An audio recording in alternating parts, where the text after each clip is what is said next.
How many people have found the love they want? How many people would die to laugh the way we do? The way we understand each other without words. The way we cry because we care a little bit too much. But what if that much is what we need? And that much is who we are? Is it wrong to feel? Or not feel at all? So fast. Don't have time to process. I hear a lot of noises. Who are you? Which one are you?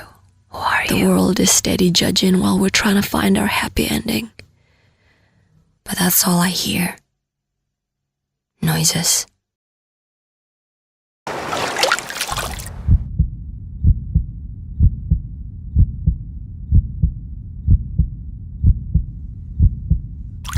Until I choose me.